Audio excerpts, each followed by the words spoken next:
We made it. Only 3 minutes late this time. That's pretty good for us. I think that's a new record for us as far as lateness. We have to shut ourselves up. Yeah. Yeah. Well, this time we decided to just share with you some of our pre-show, like the pre-flight communication, the pre-flight conversations that we have. Yeah. So we stopped right mid conversation, decided to bring you all in. So, but there's only one person with us so far, so we'll wait just a few minutes. Sure. While we get a few other people, because I'm interested in discussing some of this with you. It's just really wild stuff that's going on. Really wild stuff. Terrifying. Yeah. Terrifying too, in a way. Oh yeah. Yeah. I mean, this harkens back to Tower of Babel stuff. Oh yeah. So and hybrids. Yeah. Should I show everybody my cat while they're not here? Yeah, there you go. My new cat. I told Uli, I said when Celeste went to be with the Lord, she showered us with cat blessings. my cat that died recently, right? So right. I went from losing a cat, having no cats, and thinking I'll never have another cat, to having 3 cats. Oh. But they were all just gifts from God. Here's the big one. The big one. Here he is. He doesn't even have a name, Jeremy. If anybody's watching and you can think of a good name for this boy, there he is. There he is. Say hello. He was a feral cat that my mother took in. She fed him for like 2 years until he trusted them enough. Wow. And that's a long time. Yeah. And he's super gentle. He doesn't use his claws. And my mom has these 2 little yappy dogs. And when she said when he first came in, the dogs just were like, after him. And he just hunkered down and waited till they were done. He didn't fight with them. He's a gentle soul. It's fun. It's good. I took over taking care of the cat duties when my daughter went to school. So we have 1 dog and 1 cat now. So okay. How old is the cat? Oh, I don't know. 10? I would guess about that. Yeah. About 10. Yeah. Yeah. And he's way overweight. He probably won't live much. I mean, I don't know. I don't know how long he'll live. We'll see. Well, yesterday my husband and I actually made a really sad decision. So the horse that I have that foundered a couple months ago, his problem is not the grass, it's metabolic. So he has Cushing's probably, which is like diabetes for horses. And he's about 20 years old, which is not old for a horse, actually. And so, yeah, we're going to have to put him down. That's no fun. Yeah. I mean, we're not doing it. Yeah. We're not doing it. Sure. And here's the plan. And I'm going to tell you guys this plan because I think it might really shock some people. So I have a friend, he's a German guy and he's a butcher. He has his own butcher shop. Like he does slaughters and butchers for people. And he's coming here and he's going to slaughter and skin and gut the horse and quarter it. And then we are going to cut it up into dog food. Because we feed our dogs meat. And the logic, if you want to call it that, is the same reverence that a hunter would have for an animal. Like if you were out hunting and you shot a deer, you wouldn't just leave it there. Right. You would use it. Right. Right? Life feeds on life. Yeah. Yeah. Well, life feeds on death, actually.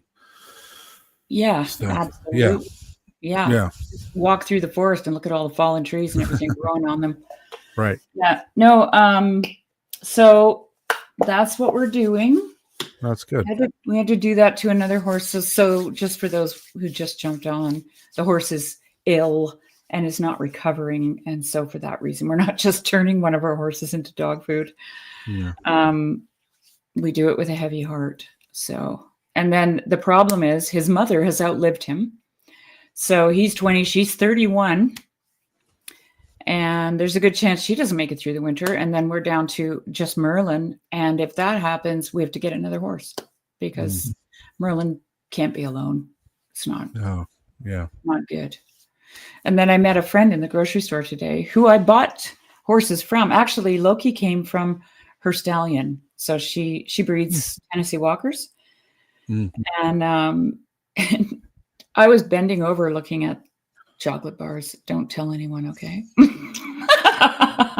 It's carnivore. It's carnivore chocolate. Yeah. And suddenly I heard this, hey, and I looked up and it was Bobby. And then she goes, guess what?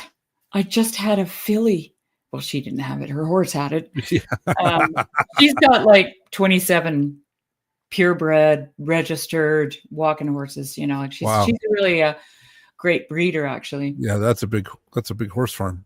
Mm-hmm. That's a lot of work. And she just had a filly from 48-year-old frozen semen. What? Yeah. That's crazy. Yeah, from like top lines, you know, in the walking horse world. Yeah. Old lines. Wow. And then I told her about my horse. I said, well, Loki's going to have to go because he's got Cushing's. And she agreed with me, like, just put him down. Because really what you can't even let him be a horse anymore. He can't eat grass. It's like, what? You know? Yeah. So that's no good. Yes. Yeah. And he's already depressed. You know, he's already depressed about it. So anyway, yeah, and she used that same semen to get the same mare pregnant again, so that mare is going to have another one from this 48-year-old frozen semen. That's crazy. From some fantastic stallion, you know. Yeah. Huh. Mm-hmm. When I was so the school where my daughter goes to school is an agricultural school, and there was we were leaving town coming back home, and there was an AI lab there, and I was like, look, honey, it's an AI lab right here in the middle of nowhere. And she's like, are they doing computer stuff there? And I'm like, nope. It's like, look closer. Well, what is it? Artificial insemination. Oh, okay.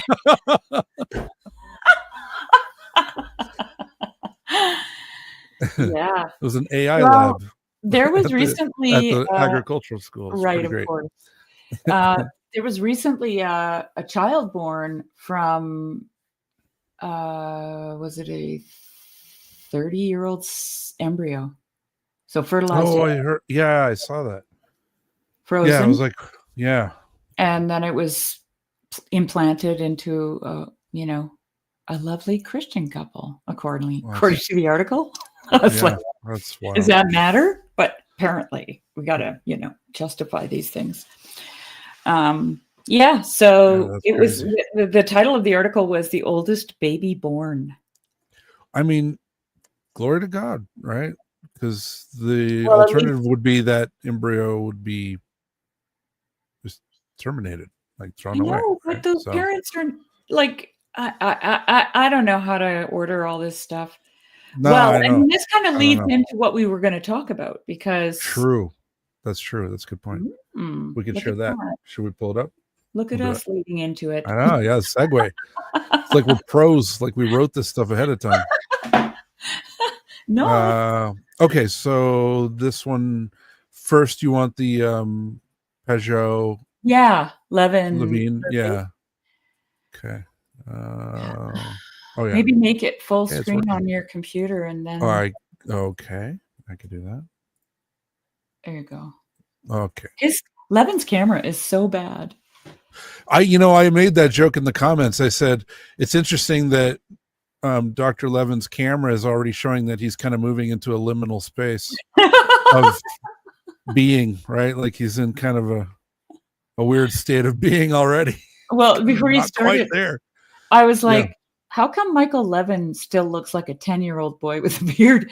Is he experimenting on himself? Or No, he's just always in the lab. That's why, because I've never seen him anywhere else except for that chair.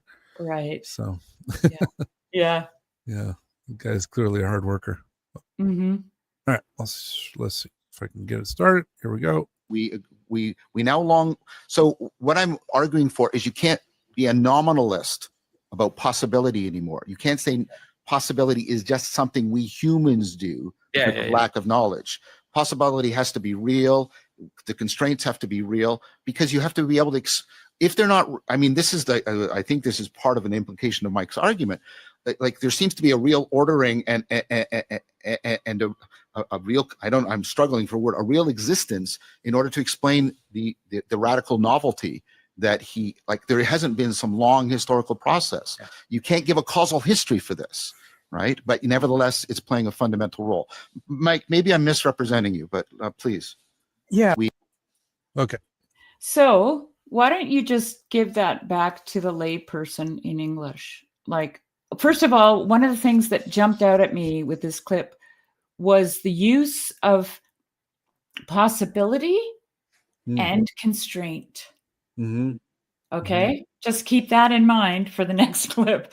Well, and I to extend as well, where Dr. Mark Levin replies to him and says, I don't think of the physical matter as a constraint. It's actually like these intelligent agents that we're seeing are exploiting the structures of matter. They're like turning it to their own use. They're turning it. So what he was talking about, I know this is just a short clip from a longer video, and it's kind of vague, but what they're talking about is Dr. Levin has basically found that there are memories, and that there are ways, and not mechanism is not the right word, but there are telos. Yeah, there are purposes that they've found at every level of biology that are basically, it's like they have a way of saying this is our goal, and then acting out toward the goal, and then knowing when they've reached the goal, and then pulling back on their activity level. So it's like directed. So it's intelligence showing that there's directed activity toward a purpose with a feedback system of then stopping once the purpose has been fulfilled. Right. And the example he gave was like, he said so we take a worm, a fluke, that if you cut a fluke's head off, a new head will grow. So he said, what we've found is the software where it's saying a fluke has one head. He said, we've found a way to write new software and say a fluke has two heads. So then if we cut the fluke's head off, two heads grow back. Right. And he said, and that line, we've kept this genetic line alive for 22 years now. Every time it reproduces, the flukes carry that new programming forward, and it has two heads. But so go ahead. Well, one of the things that was so striking about it was that he said that they never added anything to it or took anything away. So it's not gene editing. Right. It's not gene. Yeah. There's no genetic I don't know what they're doing, but they're tapping into intelligence. Right. And he's saying with bioelectrical fields, it's bioelectrical interactions in the cells that are guiding this. And they're like, where's Rupert Sheldrake in this conversation? He's been talking about this forever. Morphic fields is his thing, right? Yeah. And that there's a greater intelligence out there. Yes. And that's essentially what Dr. Levin is showing as well. Yeah. And he's showing it biologically. And Rupert Sheldrake's been doing a whole series on a Substack about this hormone that plants use to both root and fruit.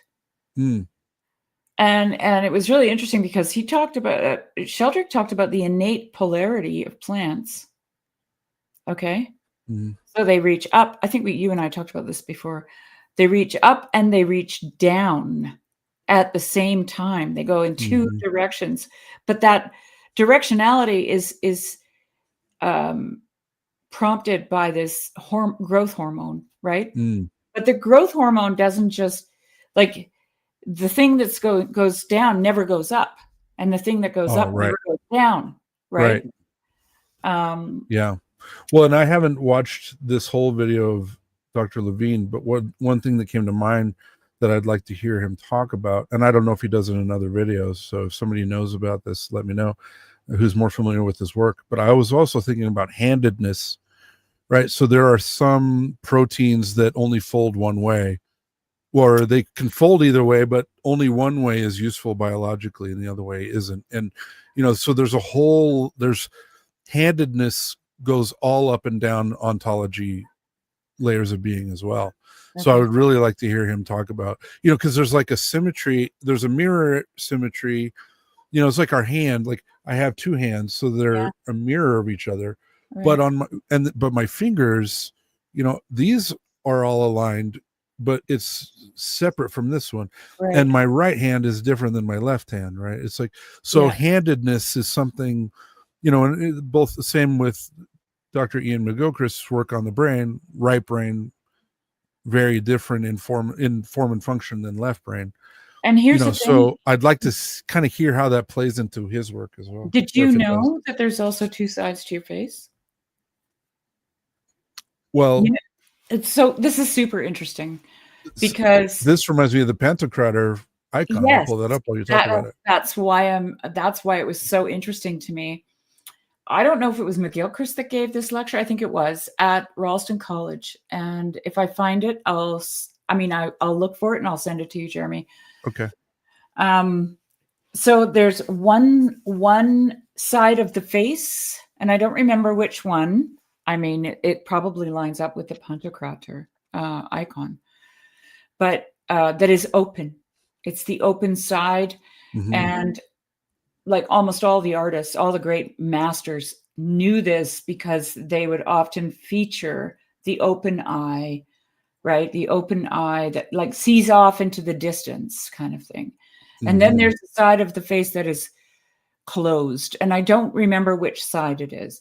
But here's the right hand is open, left hand is closed. Yeah, but I don't know which side of the face, because I know left and right hemispheres they correspond to the opposite, right? Okay. Yeah. Thing. But anyway, he took photos of a person, so you could see the person with both sides of the face, and then a photo that was edited so that only the two symmetrical halves, so two left sides together and two right sides together.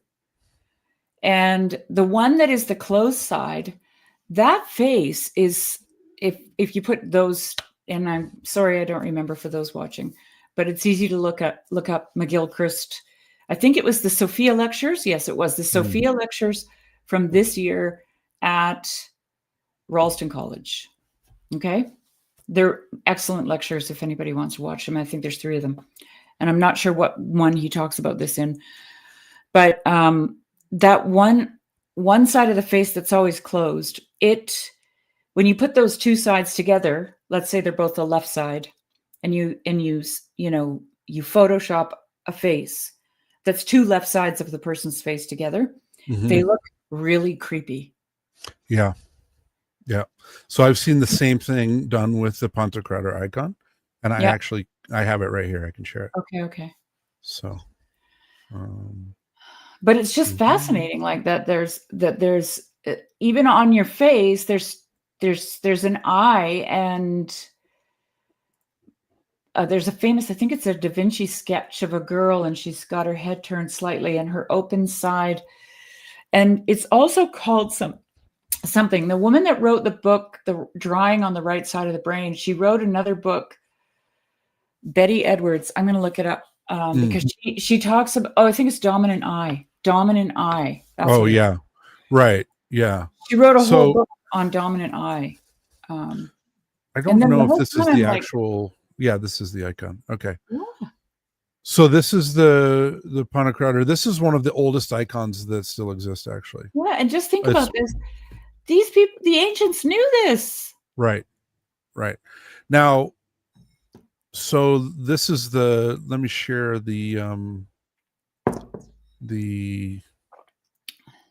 Hold on. Stop. Share. I'll share the one where they did the two left sides together and the two right sides together. Okay, cool. I think McGilchrist, I don't know if it was a Betty Edwards. It could have been a Betty Edwards video that I watched about the dominant eye, and they did those faces together, or if it was McGilchrist Sophia lecture. I'm sorry, viewers. I'm sorry. not prepared. So sorry.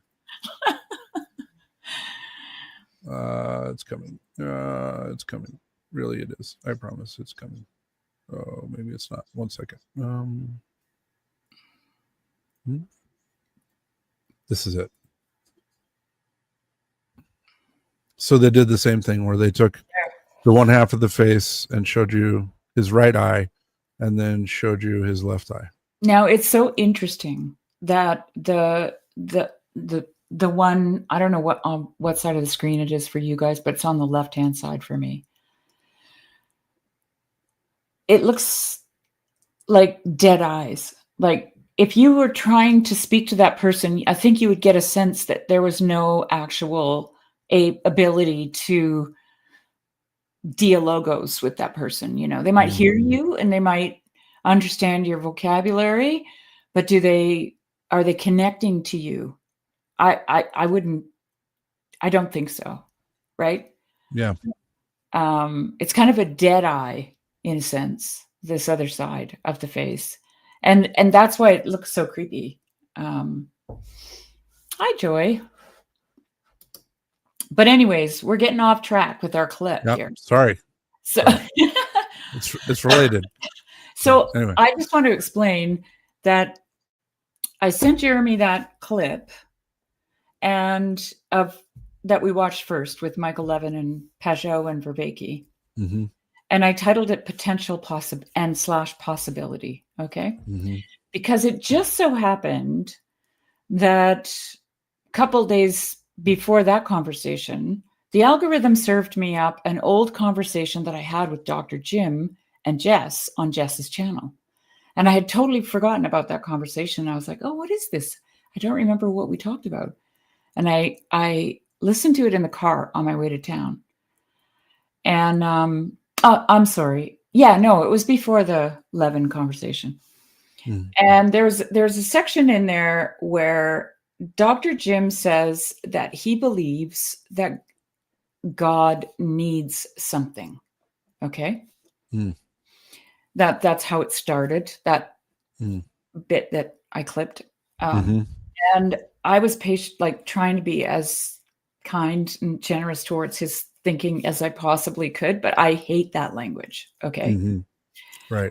Which I said to him, I said, you know, I don't really like the language that God needs something. Right. And then I went into my explanation, which I clipped for you. Okay. Okay. And that's a good setup. Yeah. Okay. So, and then if I was a better producer, I would be right on top of it. I would have just been like, oh, here it is right here. And make sure you click on watch full video. Yep. Okay. I did. And then I'll tell you, well, I mean, you'll see there's a little glitch in my internet. And after that is kind of where I finish my thoughts. But anyway, go ahead. Okay. Because I think men experience that as a way of being in the world, that they need something, right? Because they have something that it's designed to fill a space. Okay. I'll just try to, tiptoe through the tulip. I'll let that go. I'll let it go, Shari. Don't worry. And, Jess said to me in this conversation we had about it, he said, yeah, but a woman has a lack too, because she has a womb. And I'm like, a womb is a lack? Well, it's a space. And I'm like, yeah, but it's full of potential for a woman. a lack would be not having a womb. Okay, that would be a lack, but having an empty womb is nothing. Like, it's not a lack for a woman, you know? And I don't know. I just find it an interesting thing to think about. And I'm not saying one side is right and the other side is wrong. I think these things have to come together, like everything does, right? But for women, space is potential. Okay? That's why women are good at hospitality. That's why they're good at making a home, right? They go about making a home. They make a nest, right? They, the last couple months of pregnancy are just like, nesting, right? And there's nothing there. But for her, it's not about whether or not the space is full. It's potential, right? It's potentially fillable, something like that. And so, and this is what Mary does with Jesus at the wedding at Cana. She opens up the door to his big, huge space, right? His ministry. She says, "There's no more wine." And I always think of her being, like the husband would be like, "Oh, why is she nagging?" And she could say, "I didn't nag. I just asked you a question," or I just mentioned something. And that's what women do. They create these potentials, right? These spaces. They open it up to, and for them, that is not a lack. Mm-hmm. Anything can happen there, and it will. Anyway, I just had to throw that in there because, and I don't want to discourage men from talking about need, because I think that's part of the conversation too. But I did want to add my thoughts on it. Okay. So that while I was listening to Levin and Pajot and Vervaeke, they hit on that in the clip, like the first clip that you showed, mm-hmm. That came to my mind because I always doubted myself on that, right? It was just like an intuition. And when I was hearing all this stuff about lack, and I'm like, yeah, I'm not feeling that. I don't feel that. So maybe it's a masculine thing versus a feminine thing. And anyway, and then when Vervaeke said that potential is real, mm-hmm. right? Yes. My first thought was, oh, that's really like, I linked it to that thing that I was talking to Dr. Jim about. And I was like, oh, that's really interesting because it's like divine wisdom, Sophia, the divine feminine, right? And it's hidden because you can't see potential, right? And then Job 28 came to my mind because in Job 28, God talks about wisdom, but he goes through these long drawn out, you can dig up the earth, you can mine the sea, you can be an eagle and fly from the air and you'll never see it. Mm-hmm. You'll never find it. Because that's not where it is, right? Anyway. Yeah, and Vervaeke talks about that too. It talks about not being able to locate cause in time and space, which makes it really hard to track down. And then he was taking, and then I thought Jonathan did a really brilliant thing right here because he said, well, causality is actually really easy, and causality doesn't have to be the beginning of something. He was like, here's a good example, the Sixth Sense. He said the Sixth Sense, he said you're watching it the whole time and it has a storyline, but it doesn't really make sense. And there's a lot of parts of it that don't really seem to fit until at the very end. Then you find the cause. So the cause is revealed at the end that then ties everything that was leading up to the cause. So he said some causes are not revealed until they've been fulfilled. You can't see the cause until you've reached it, of course. Until you've reached the goal, and then looking back, you can see how everything contributed to it. Which is why Job says it would have been better for him if he had never been born. Mm-hmm. Okay. It's not a death wish. It's actually an acknowledgement that once you set foot into the game is on. Right. And what he's experiencing is part of it. Okay. So it's not, like if you want to get back to this talk about a lack, Job didn't lack anything. Okay. According to God, he was a righteous man. Yep. So he was perfect. Yeah. And so it's not about that. Like, right. Well, I mean, wisdom, let's say. Here's the thing though, like the other thing I thought about after I sent you that stuff was it's interesting because like I said to Dr. Jim, I noticed that men like to talk about this. Mm. And that's why I said, they have something that, is supposed to fit into a space, right? So of course, they're looking for the thing that they lack. Yes. Right. Right. And holiness. We're looking for holiness. Yeah. Because we lack it. Right. So, but what was I'm not being flip. I'm sorry. I'm not being flip. I get it. Yeah. Yeah. Yeah. It's the source of life. I mean, we're looking for that. Yeah. That cradle, the table. We're looking for a table that's been set. Oh, this is what I was going to say. So it's really interesting. If you go back to Genesis, God says it's not good for a man to be alone. Right. There it is, right there. So when a man is alone, he has a lack because it's not good, right? And then Jess and I were talking about this briefly, and he made mention of the barren womb in scriptures, right? Mm. And that's also not good. Mm-hmm. The womb is still potential, but the barren womb is one that doesn't bear out that potential. Mm-hmm. Okay. So it's a not good thing, just as it's not good for the man to be alone. Right. Mm. Yeah.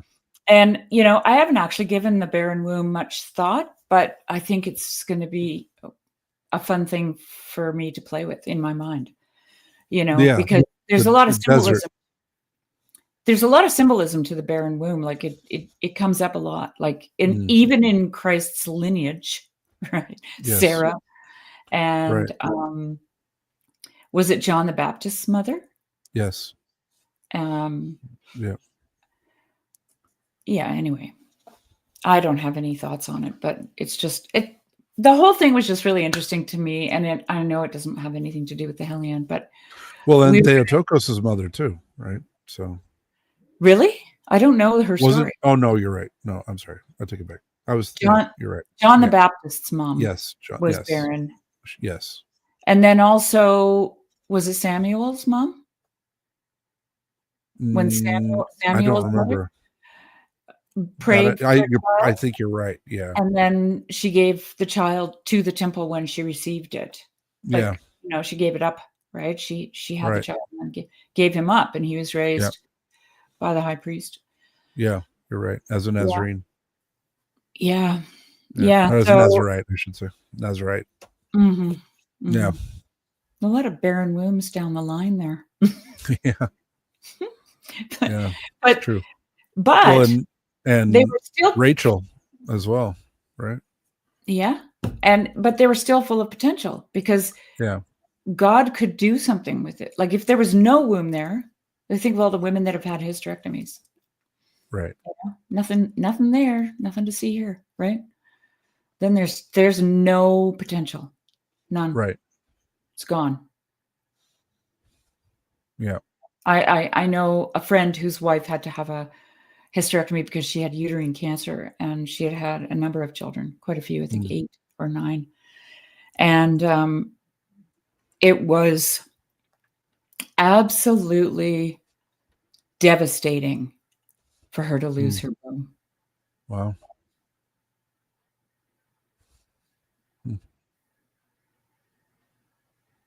Yeah.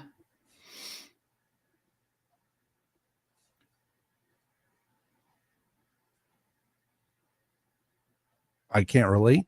So I don't know I don't have anything to say. I can Yeah, only imagine. we talk about men being castrated and find that tragic, right? And, Yeah, and think, true. ooh, ouch, and all Yeah. that stuff. Right.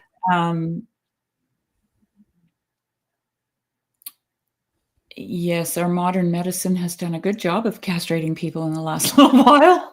Yeah, that's a whole different. That's a whole different. That's a whole different can of worms. Yeah. Oof. Yeah, but you know, a woman without a womb is the same thing. Like, and you know, this goes back to God telling the Israelites to choose life, right? Right. That's where life is. You know, the potential for life is in the womb, and you know, the counterparts in the man, right? Right. Yeah. Well, and then and you know, obedience to God is living the pattern of life. But sorry, yeah. No, it's okay. I'm thinking while you're talking, and I'm not. Yeah, it's fine. No, it's okay. But I just was thinking of John going like this when he said, "Potential is real." Yeah. Okay, and it's, you know, this is like our body knows stuff. Okay, why is he doing this? Yeah. Okay, and he also, remember I mentioned he talked about constraint, and that's what a womb is. It's potential that is constrained within a space, right? Which is also what, I mean, well, I won't get into it, but it's too long a conversation and we'll spend too much time talking about it. But anyways, Jordan Peterson, I'll just end with this. Jordan Peterson often talked about potential as something really, really interesting to think about, because he says people can agree that it exists, but they never know, like they can't see it, you know? So they go to a funeral of a young man who dies, you know, in like Charlie Kirk, let's say, and they say, oh, there was so much potential there. Right. And everyone agrees. Right. And Jordan Peterson's like, what are they agreeing on? Yeah. What is that? Right. And so when John Vervaeke says it's real, and Jordan Peterson also says it's real, because people can agree on it, but they don't know what it is. Yes. What came to mind while you were talking about it is this icon. Oh. So this is the name of this icon even ties in. The name of this icon is more spacious than the heavens. Yeah. And it's referring to the womb of Theotokos, right? Yeah. So it's there you go. Yeah, it's all in there. Yeah. It's all there, Jeremy. It fit what you were saying with the shape that his arms did. It's like, there you go. Someone's got to point this out to him. John Vervaeke, please listen to the first 30 minutes of our Yeah. So. Not that we know anything, not that we're smart, but maybe it'll ring some bells somewhere, you know? Yeah. Well, that's it was an interesting discussion. I've only watched half of the video. I'm looking the last the half other of it is absolutely terrifying. But I'll let you find okay. it. Yeah, I'll watch it and we'll take a look. That sounds intriguing. I like to watch, like Michael Levin said something at the end there, and I had to rewind it after I listened to him because I was paying attention to him. He was talking. Yeah. And after I had heard what he said, I was like, what were Jonathan and John, what were their facial expressions? And I could see them going,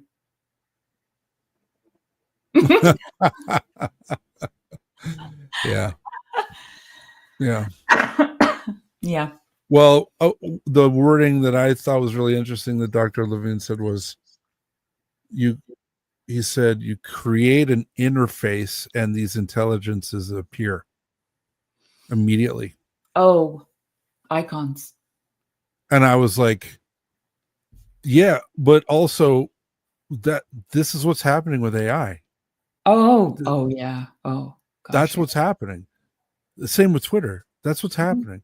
So Twitter's being used to, and Reddit are being used to train AI. It's creating an interface for an intelligence to appear. There you go. I mean, there's people who are asking their horoscope from AI. You can take a picture of your hand and have it do a palm reading for you. It will, People are so stupid. Well, we came full circle, right? Like the whole promise of technology was, we're educated now. We put all these superstitions away. And it's like, now they're spending billions of dollars in AI data centers so that people can ask it for their horoscope for the day. Well, yes and no. I mean, look, they have been training AI on like the Matrix. Okay, it's true. Okay. Right. We're all just in these little floating vats, and it's the machine is sucking its life out of us. Okay. Right. Attention. And but here's the kicker. We're paying for it. People, right. I'm not, because I won't get a cell phone. And but I remember when cell phones were, the latest, like this is like, I don't know, 10 or 15 years ago. I don't know how long iPhones have been around, but every time there was a new one, it was an absolute like frenzy to get a new iPhone. Yeah. The new iPhone is here and everybody's running out and, oh, look, we can scan our faces and we can do our fingerprints. Just like, you guys are so stupid. Yeah. And how much is this costing you, ma'am? Oh, I don't know, $180 a month, something like that. Oh, okay. So you're paying them. Right. You're farming yourself out to them and paying them for it. It's just so unbelievable. And I could not figure out why people didn't see that. Yeah, I don't know. Yeah, no, I have a very mixed relationship with technology. I used to be an early adopter and all about it, but I was much more Gnostic in my thinking when I was younger. And now that as I grow older and become more embodied, and it's easier for me to be less enchanted with the. Well, please don't get me wrong. I'm not judging anyone. Okay. Yeah, no, I'm just saying it's hard for me because of what I do for a living, Sure. So I wrestle with it sometimes. Like I have to go to Starbucks and connect to their Wi-Fi and check my messages when I'm in town. And it's funny because whenever I went to town in the past, before there was all this, communication, which is not communication, actually, I never thought about worrying about if somebody was trying to get a hold of me. It never bothered me, right? I'm not home. Leave a message, right? Yeah, yeah. But now I'm like, oh, maybe I should just, I'll run and get a coffee, go through the drive-through, grab a coffee, check my messages, connect to the Wi-Fi, check my messages. By the time I get out of the drive-through, I'm done, right? Anyway, today I get a message from Lacey that she's got the cat, my parents' cat that she trapped for them. And I'm in town. Now, I was actually on my way home after Starbucks, I was heading home. And I thought, well, Lacey's east, I'm west. And if I go home and call her, then we're 2 hours apart, right? So I just went to the grocery store and I stood at customer service. It was all closed because, we don't have customer service today. Right. It doesn't exist. It's optional. We're so technologically advanced. We don't need that, right? And so this woman who's standing at the cashier-free checkout where you do your own groceries, right? She goes, "How can I help you?" And I said, "I need to use your phone." She goes, "Why?" I said, "Because I don't have one." You don't have it's so funny. People just, when I say that, they literally have to work through it. Right. For what? 3 minutes. Yeah. That's possible. Did you drop it? Did you lose it? No, I've never had one. You know what I mean? Yeah, right. And then she goes, is it long distance? And I said, no, it's local. Oh, yeah, here you go. And she dials a number for me, Mm. But here's the thing. It can be done. I don't need a phone. Okay. Yeah. And I said to her, I'm sorry to bother you, but there are no more payphones anywhere. Yeah. They're gone. Right. Are they gone because no one would use them? No, they're gone because they don't want anyone to use them, Jeremy. Right. That's why they're gone. Right. It's not because they became obsolete. No, they obsoleted them. Right. So that something else became more important. Why? Because they need your input so that they can build their machine. Right. Anyway, I'm done my little preachy. Sounds good. I guess I guess we could read some Heliand. We could. We kept everyone on the edge of their seats with our analysis. Well, again, like I said, let's see what the Heliand has to say, speak into what we just talked about. Yes, so this will be fun. Let's do, we talked about potential, possibility, the reality of it, the divine feminine, wisdom, the womb. Barren womb, and lack, and I would add eros into that. Okay, desire, right? Right. You don't have desire if you don't have a lack. Okay, and then Genesis. I'm just doing a bullet point in my head. Yeah, right. It is not good for a man to be alone, and then the continuation of a line of women who suffered with a barren womb that God filled. Right. God filled. Yes. That should say something to us, I think. That's just the feeling I'm getting. So, all right. Okay. Here we go. We'll do a quick prayer. Yes, please. Yeah. I'll bring it up on this. Can I bring it on the screen? No, I didn't. I'll just do the prayer.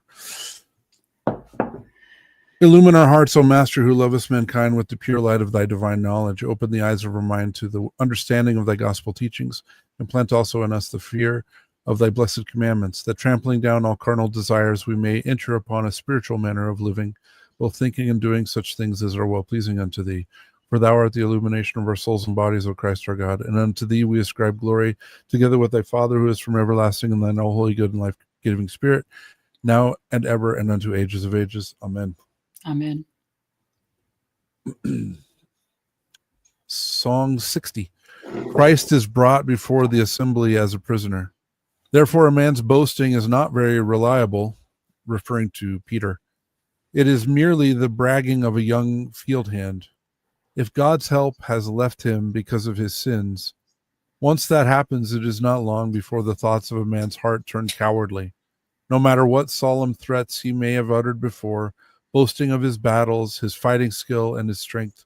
This became very clear to that great and excellent Thane when his commander's holy help left him. No one, therefore, should brag about himself too strongly, since a man's will and confidence often disappear if the ruling God, the high King of heaven, does not strengthen his heart.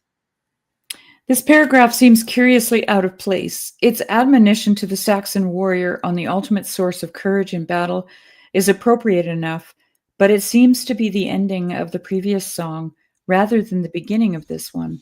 Song 60 could well begin with the following paragraph. Meanwhile, the best person ever born was waiting, suffering the iron bonds for the sake of mankind. Many of the Jewish people surrounded him, taunting him loudly and ridiculing him, while he stood there in chains and bore with patience whatever evil things this clan's people did to him.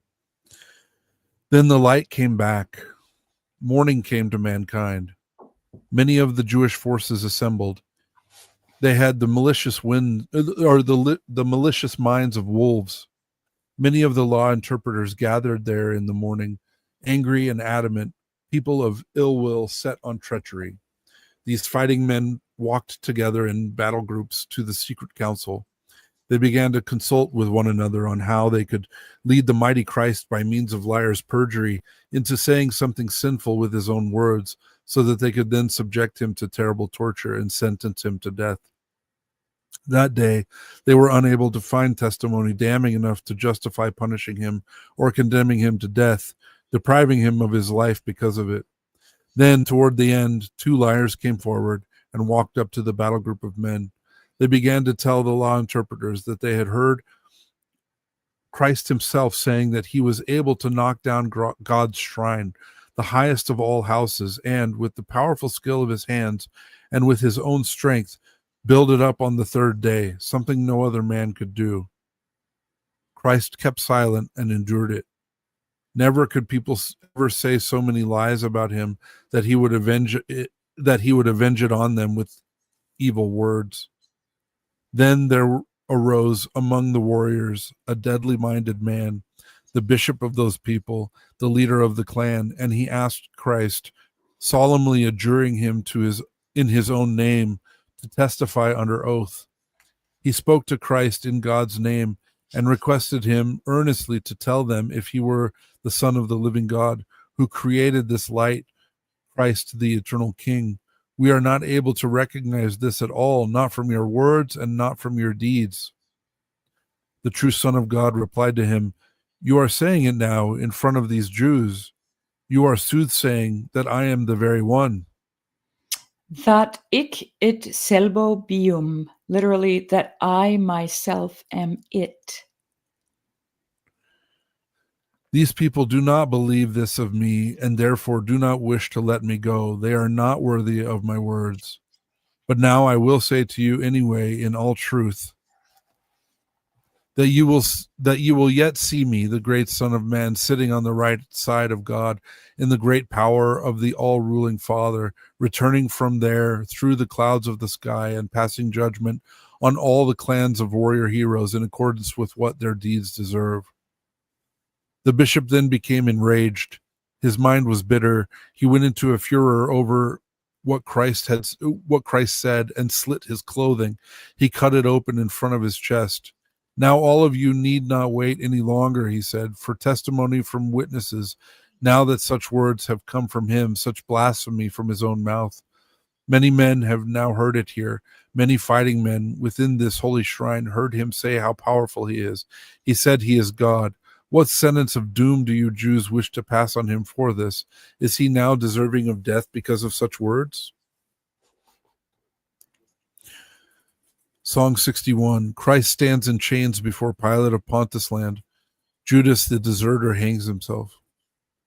All the warriors of the Jewish army said that he deserved the punishment of his life spirit being taken. Yet it was not because of anything that he did that the Jewish people in Jerusalem condemned him, the sinless son of the chieftain, to death. The Jews were boasting of their feats, of what was the greatest harm they could do to God's Son as he was held in iron bonds. They surrounded him with warriors and hit him on the cheeks with their hands. That was all done to ridicule him. The enemy horde heaped words of mockery and scorn upon him. God's child stood his ground among the enemy. His arms were chained. He suffered in patience whatever bitter things the people did to him. He never flew into a rage over the attacks of these warriors. Then wrathful men took him, God's son, still in irons, and led him to where the clan had its assembly house. Thinghuis, Germanic, assembly house. There you go. Thinghuis. Whose is house? Yeah. Actually, in Swiss German. In German, it's Haus, H-A-U. But in Swiss, it's whose. And thing. And actually, in High German now, thing is ding.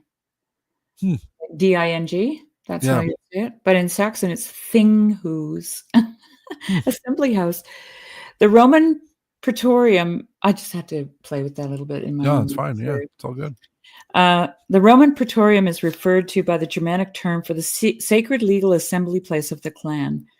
Since the imperial delegate of Caesar is obviously in charge, despite the fact that the scene in the Heliand is in the local people's assembly place, The author has shifted the site of Christ's hearing before Pilate to the politically uncomfortable Saxon Thinghu's assembly, that with an imperial legate present.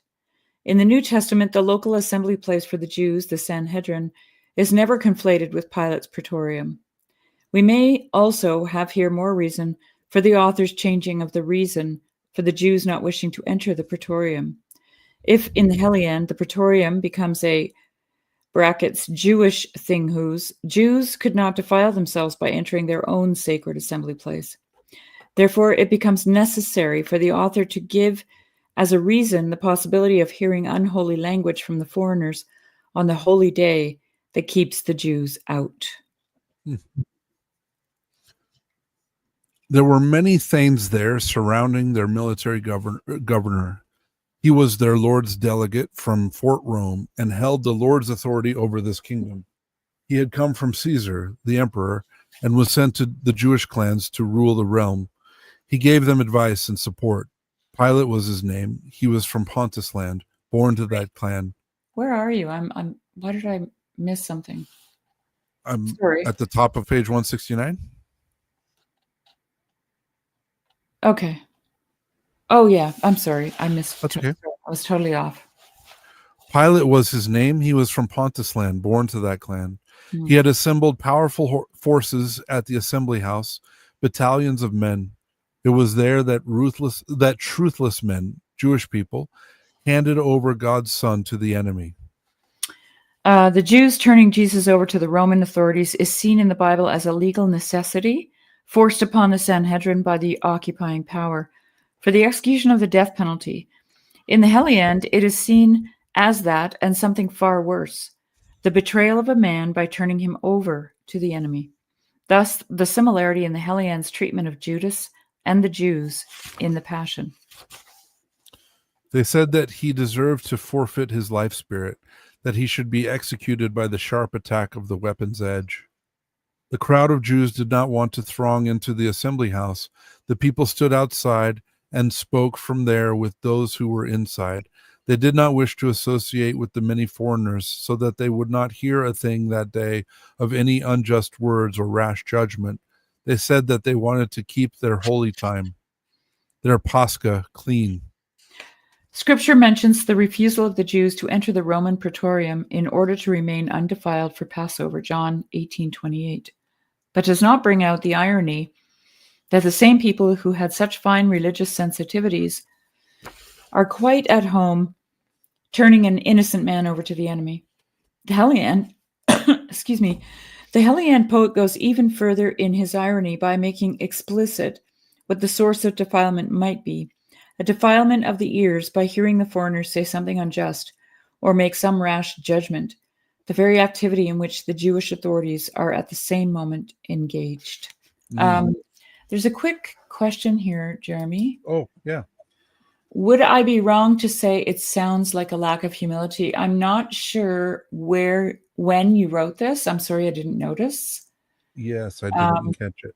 Maybe if you wanted to just give us some clarification around that and we could answer it.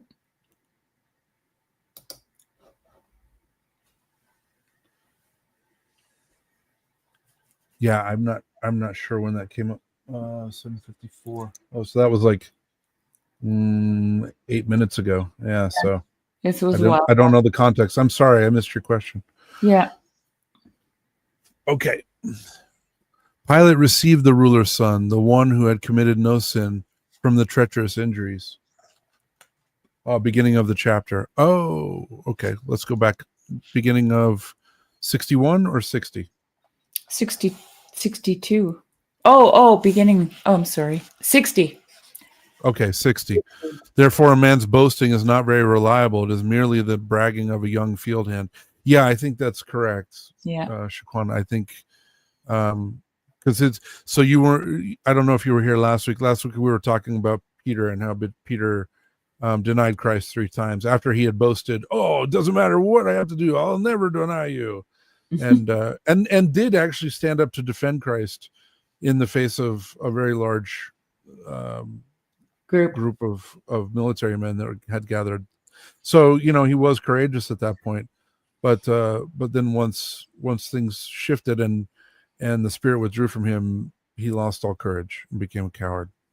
But even it's possible, I'm not saying, because I don't think the scripture's clear about it, but his courage could have also been as kind of a zealousness, which is still a lack of humility, right? Yes, correct. Yeah. Yeah, I will never deny you. Yeah. It's kind of like how I felt when I first had to do the nativity fast. I'm like, oh, I can totally do this.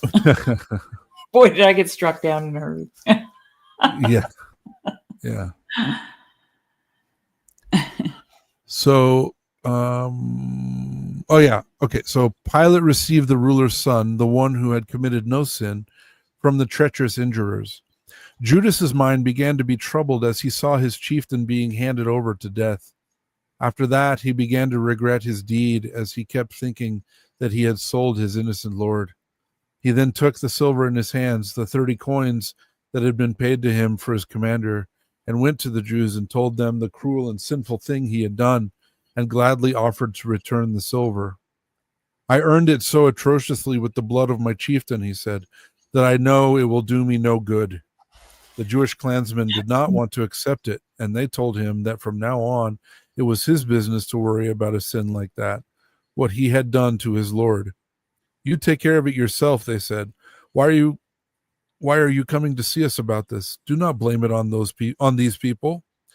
Judas then walked away from there and went, deeply troubled, to God's shrine and threw the silver inside into the sanctuary. He did not dare to own it any longer. Very frightened, he walked along, just as the ferocious sons of the enemy fiends told him to do. They had taken such cruel hold of the man's mind, God was enraged at him, that he made himself a noose. The deserter bowed down, putting his head into the deadly rope to strangle and hang himself, and chose his punishment, the hard oppression of hell, hot and dark, the deep valley of death, because he had been unfaithful to his chieftain. There is no mention of fate. The warning to the Saxons about being a deserter is thereby made all the more a matter of personal responsibility. Yeah, and that's opposed to Peter, where Peter was essentially in this account was essentially fated to deny Christ 3 times. Right. That's a good observation. Right. And it was to reveal to him his weakness and that he needed to repent. Right. The way it was written is that it was fate that he did that. Mm-hmm. Song 62, Pilate, Caesar's Thane, speaks with God's Son. God's Son waited at the assembly house, enduring the pain of the iron bindings, until the people came to agreement among themselves about the torture they wished to inflict upon his life spirit. The delegate of Caesar from Fort Rome arose from the benches and angrily went to speak with the Jewish leadership, who were standing in the courtyard in their battle groups. They did not want to come into the house on the day of Pascha. Pilate began to question the Jewish people boldly about what the man had done to deserve the death penalty. Why are you so angry with him? Why are your minds so hostile to him? They said that he had done a great deal of harm, of evil to them. These people would never have given him over to you if they were not sure beforehand that he was a criminal, guilty by his words. He has misled many of his people with his teachings and has confused them by putting doubt in their minds about whether we should pay taxes to Caesar's imperial court. We can tell you that about him, giving truthful witness. He also says strong words. He says that he is the Christ, the king of this realm. He is that enormously impudent. Caesar's imperial delegate said in return, if he does outrageous things so openly in front of so many, then take him back to your own people and pass judgment on him in accordance with that law, with what the law of your ancestors commands, and determine if he should pay with his life spirit if he is worthy of death.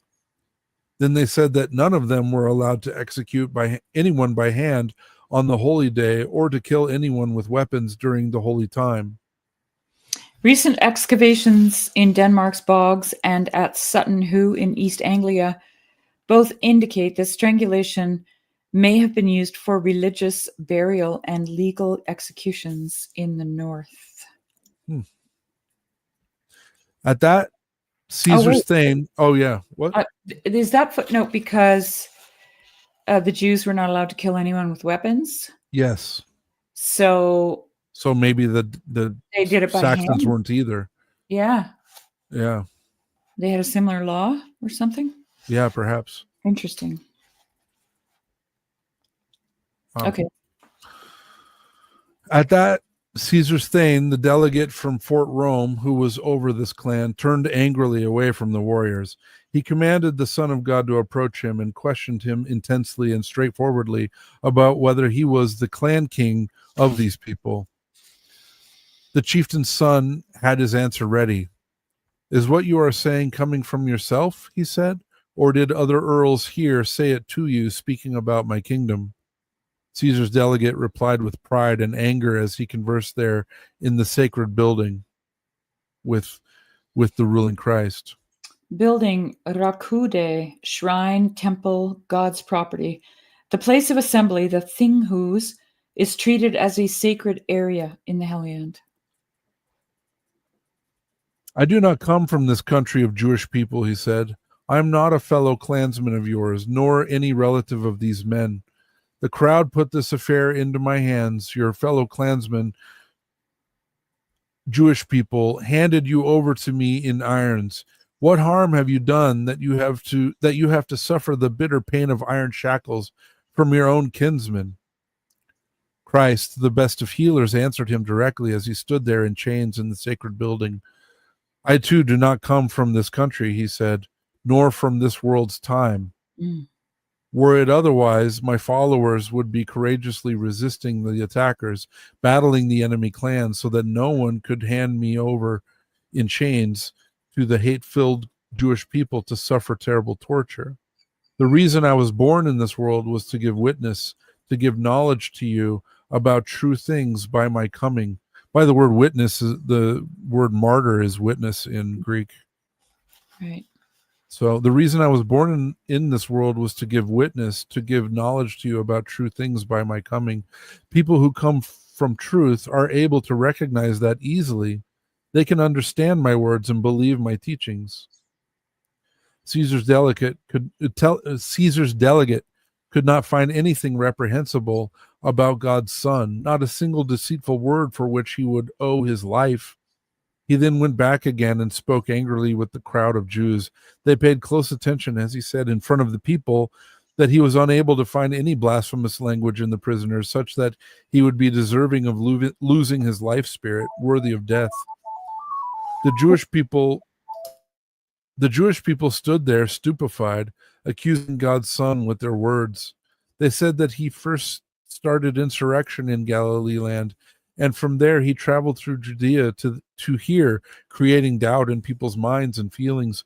For this he deserves to die. He deserves to be punished by the edge of the sword, if ever there was someone who was worthy of death because of his deeds. Song 63. Warriors bring Christ in irons to King Herod. Arrogant earls ridicule God's child of peace. So the Jewish people accused him with words because of the hate in their minds. When the military governor in his slyness heard them say from which clan Christ, the best of men, came. The good one came from the famous clan, from Galilee land. There's a footnote there. People and land are identified in the Heliand.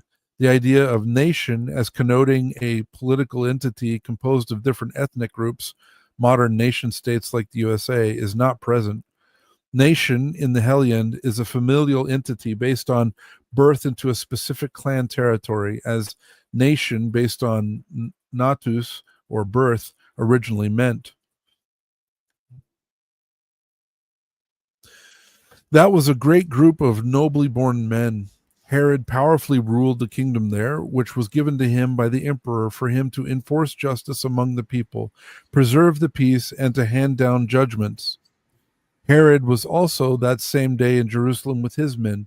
He was with his warriors at the shrine. That was the custom then, to observe the holy time there, the Pascha of the Jews. Pilate then commanded his warrior heroes to take the prisoner, as he was, in his chains.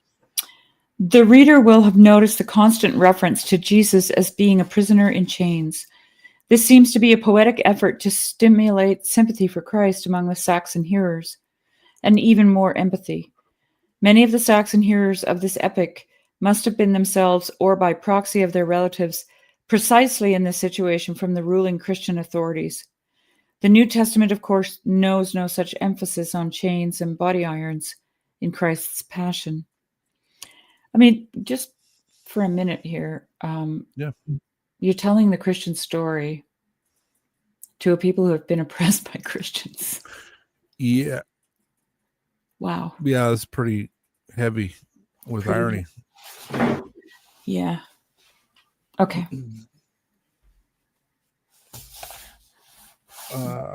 So Pilate then commanded his warrior heroes to take the prisoner, as he was, in his chains, and he ordered his earls to put the captive, God's son, in Herod's hands, since Christ was far from the clan territory and people under Herod's authority.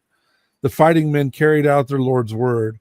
They led the holy Christ, the best son ever born, to the light of men, to the head man of the people, in chains.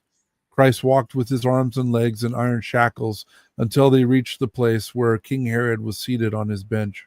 A crowd of warriors surrounded him, proud fighting men. They were very anxious there to see Christ himself. They thought he might show them some great and mighty sign, just like the many he did in his godlike power for the Jewish people. With great curiosity, the king asked him questions in many words. He kept trying to get to the bottom of Christ's attitude and feelings, what he wanted to set up for the benefit of the human race. The mighty Christ stood there, enduring and keeping silent. He did not want to give an answer to Herod the king, nor to his earls, not a single word. Then the angry Jewish people stood there, harassing and accusing God's son, until the point when the king's attitude and that of all the king's retainers became hostile to him. In their hearts they despised him. They did not recognize the might of God, the Lord of heaven. Their minds were in darkness. They were blinded by evil. Patiently the chieftain's son endured all their violence, words, and deeds, every spiteful thing they wanted to do to him. To mock him, they ordered that his limbs be wrapped in white clothing so that he would become a joke to the young people there. In Scripture, Herod has a white robe placed on Christ's shoulders, presumably to ridicule any claim of kingship on Christ's part. Luke 23:11. In the Heliand, the humor may be more sinister. By describing the white clothing as being wrapped around Jesus' limbs, the prisoner is psychologically threatened by being given the form of a future corpse. The Jews, arrogant earls, were delighted when they saw him being held up to ridicule. King Herod sent Christ back from there to the other clan people, ordering a strong man to lead him. The contemporaneous Utrecht Psalter has an illustration depicting this. The prisoner is led by a single guard, holding a long chain which is shackled to the metal fastening between the captive's handcuffs.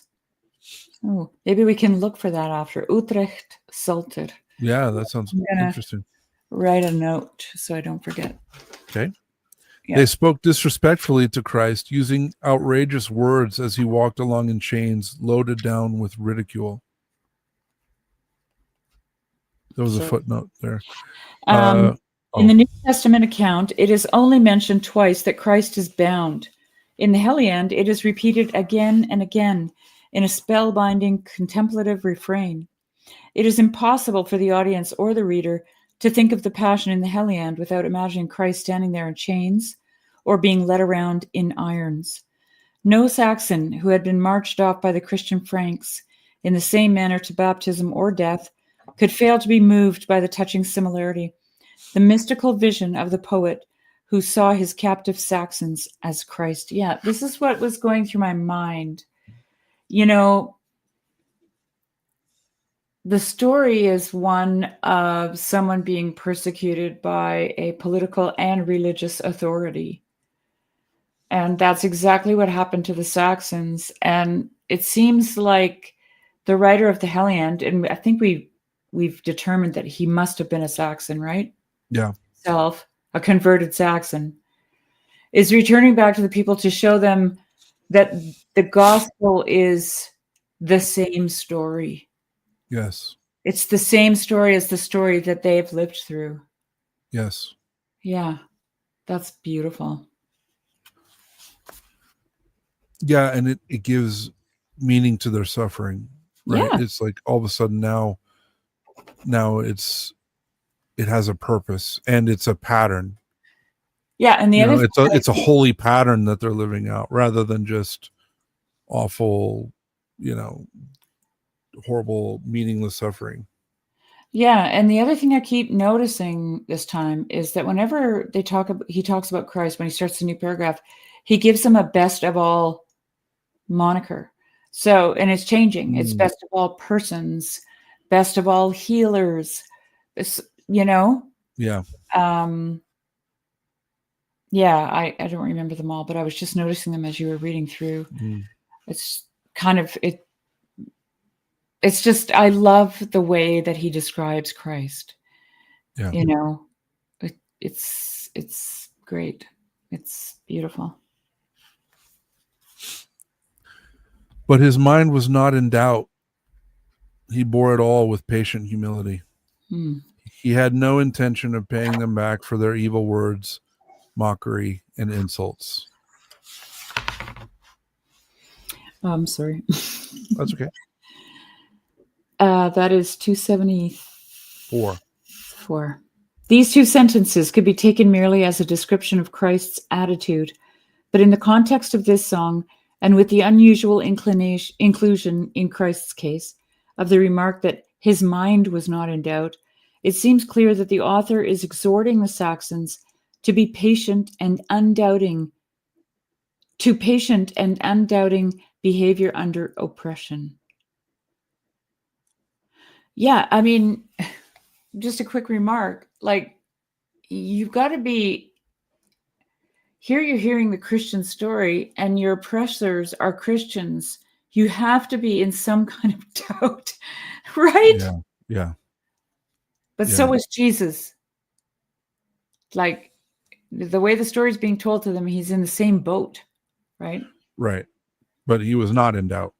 He was not in doubt, right? Yeah. Because see, there was something higher, right, than what was happening there.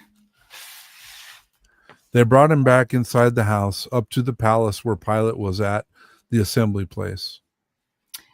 Palencia is the word used for palace. This is late Latin, contemporaneous with the author. He avoids the biblical, more classical word praetorium, perhaps on the grounds that it conjured up no visual image for the hearers.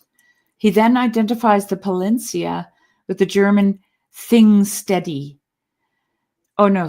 Steady, assembly place. 2 sentences later, Pilate will refer to the same place as Gastställe, guest hall, thus arriving at the visually more familiar mead hall. Wow. I like things steady, like a steady, like a steady place, like a that's a name for a church. Things steady, I think. Steady. Anyway, I'm going to start calling church that now. I'm going to things steady. I like that a lot. So the Thanes gave over the best of persons into the hands of murderers, just as he himself, guilty of no sin, chose. He wanted to rescue the sons of men from suffering and death. The Jews, full of hate, stood in front of the guest hall. Sons of the fiend had so incited the crowd that they did not hold themselves back in the slightest from the cruelest of deeds. So the word in Saxon is gramono, barn, sons of the hostile one, devils. Caesar's Thane, the hardened military governor, then went over to speak to the crowd. Look, he said, you sent this captive to me in this hall, and you yourselves handed him over, maintaining that he has ruined many people, misleading them with his teachings. I am unable, however, to find anything from these people, the Jewish folk, that he should pay for with his life in front of this crowd. That became clear today. Herod could not, and he knows your law. the traditional laws of your people. Herod could not see cause to put the man's life in jeopardy, to have him die today because of some sins or other and leave his life behind. Now, before these people here, I will threaten him with legal process in severe language.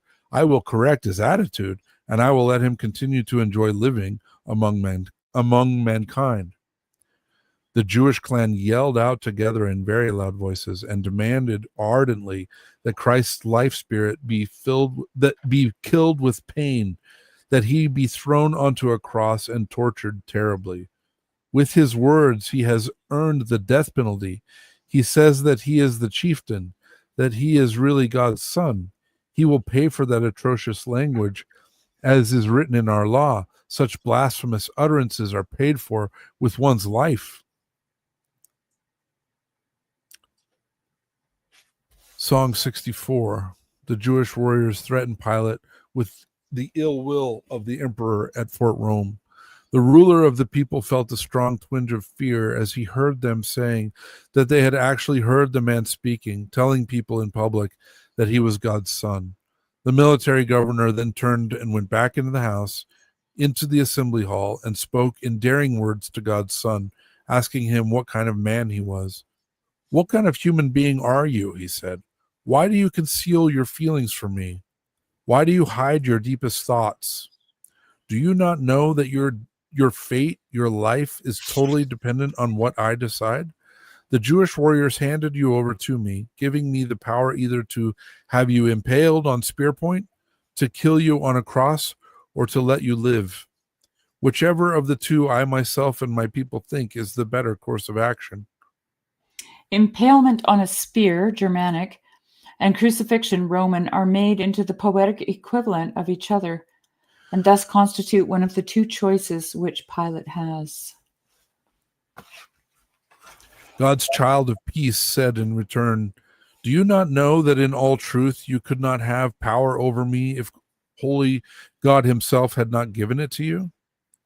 However, the ones who handed me over to you out of hatred and sold me out as I was held in chains, they have greater sins." The hostile-minded governor, the thane of the emperor, would gladly have let him go after that, since he did have authority over the man in the sight of the people.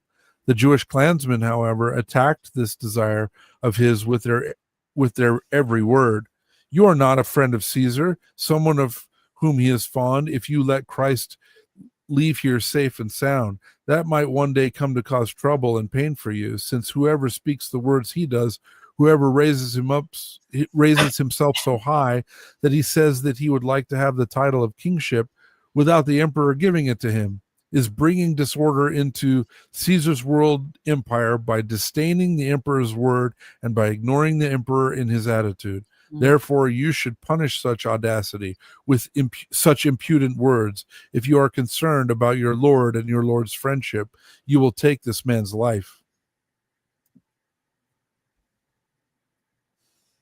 The military governor understood that the Jewish leadership was threatening him with his commander.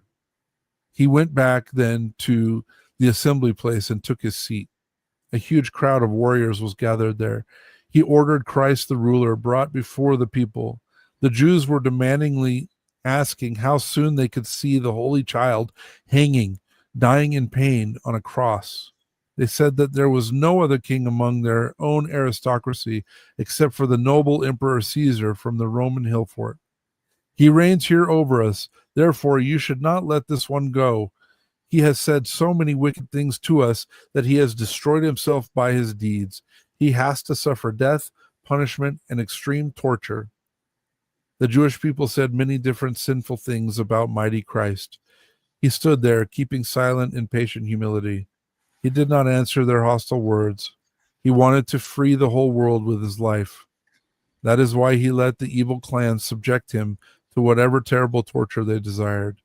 He did not want to let all the Jewish people know openly that he was God himself, for if they really knew how much power he had over this middle world, their feelings would turn cowardly within their breasts, and they would never dare to lay their hands on the Son of God.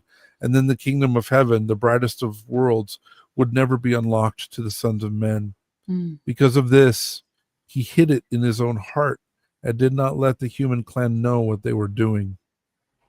The apologetic reasoning in this section is not in the evangelist's account of the Passion and represents an attempt to justify Christ's apparent total passivity in the face of the enemy.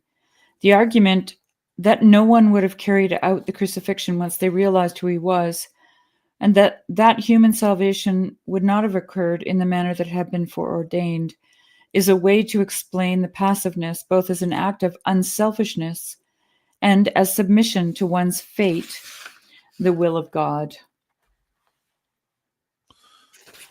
Fate was coming closer to then the great power of God, and midday when they were to bring his life spirit to its death agony. Thiu ur nahida thuo, mari mat godas endi midi dag. Fate is now clearly identified with the will of God, which, like fate of old, has inexorably pre-specified everything that comes to pass, including even the very time, noon on Good Friday, when the crucifixion is destined to begin.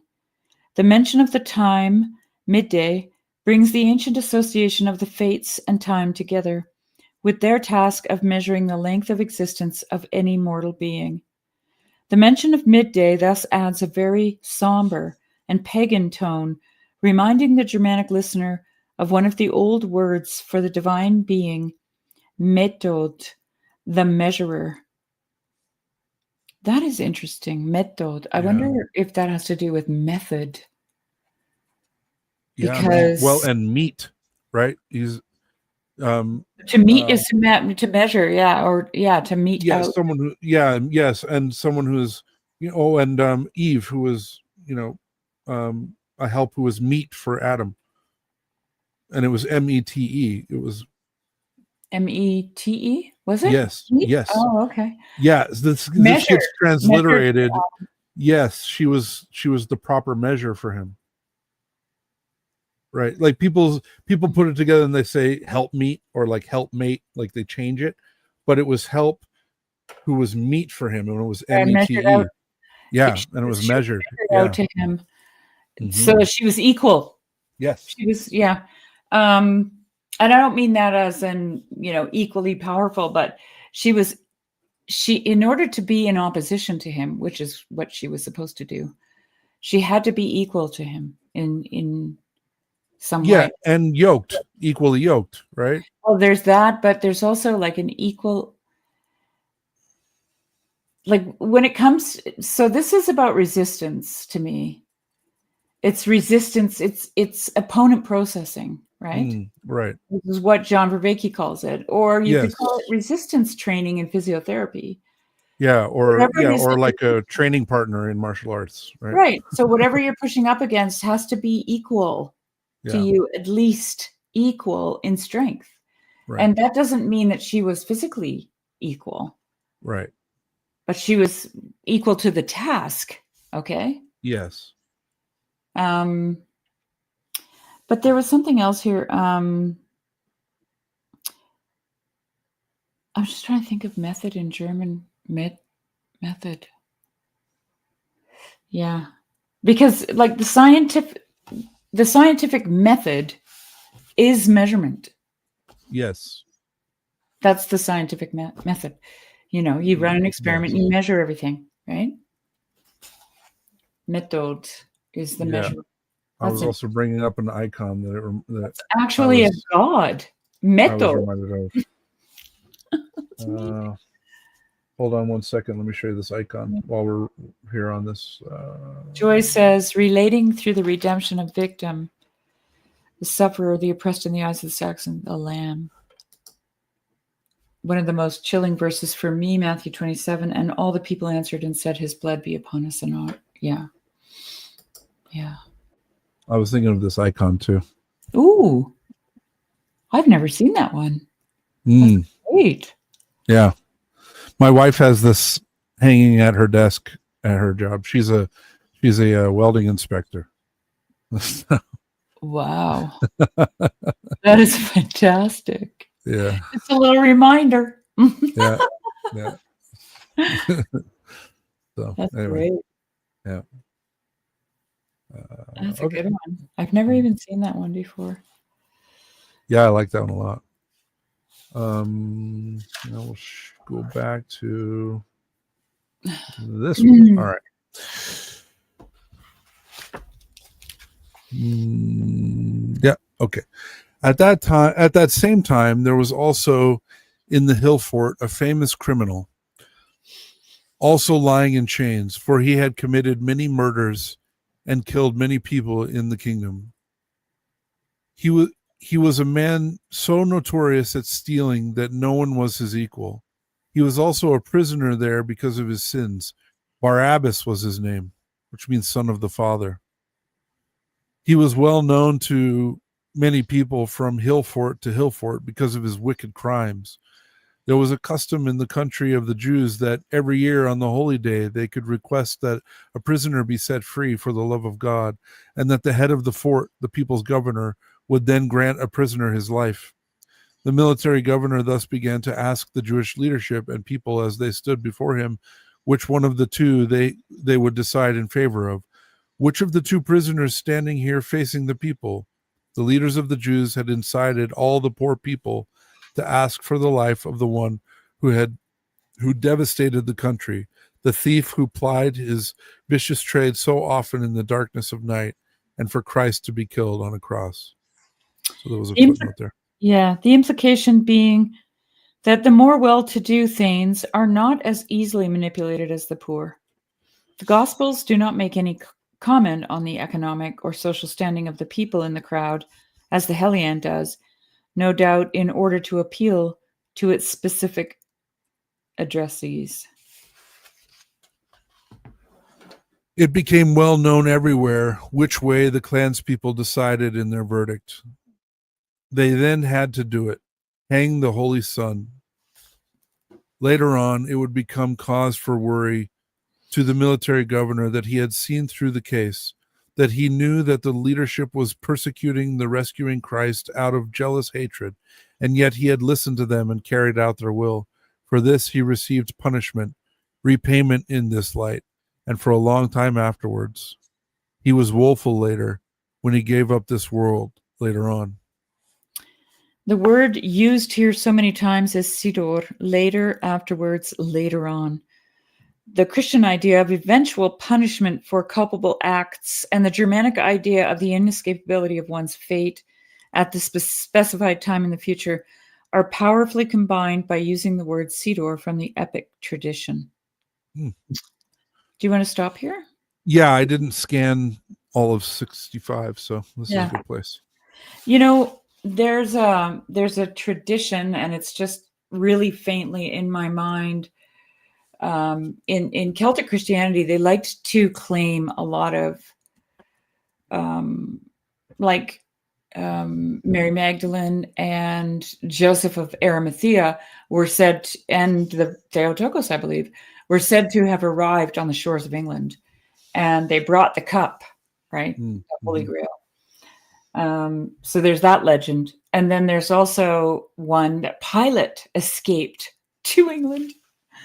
Wow. And he was known as always washing his hands. Yeah, I don't know it well enough to give you any more than that, but I'm sure if you just Google, Celtic Christianity, Pilate lives in England. I don't remember where I heard it, but yeah, he was well, and that was like the edge. That was like the edge of the world, right? That was like. But this is how the English or the Saxons or the Welsh, like they all tried to claim some kind of mythology from the scriptures, right? Right. Yeah. And it's the universal history idea. Yeah, and even William Blake, when he wrote the poem Jerusalem, right? Have you ever I should read it. Okay. Let me read it here. Jerusalem, Blake poem. Here it is.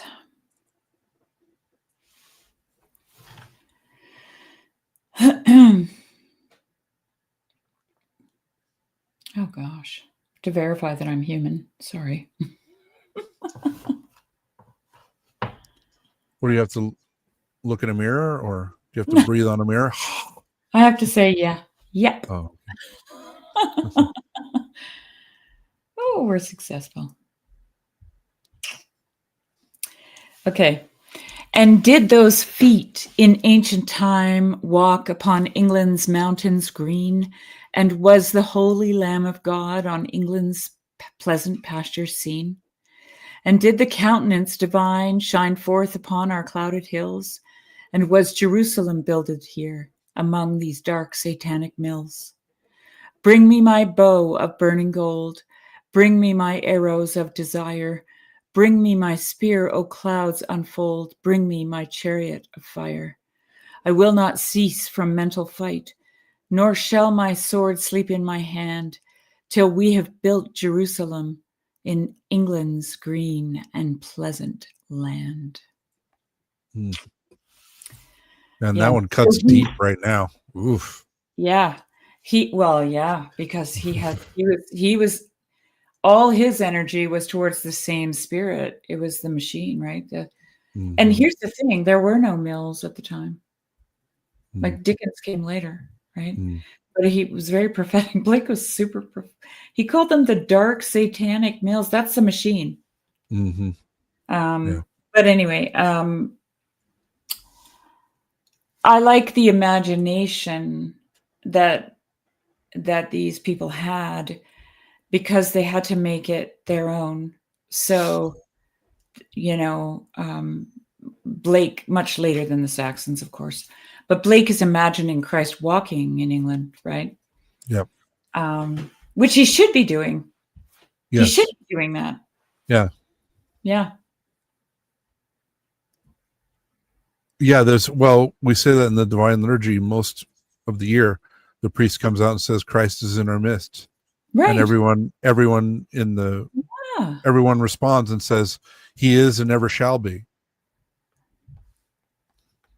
Right. So yeah, he is walking the hills. Yeah. Yeah. Okay, so I just found this.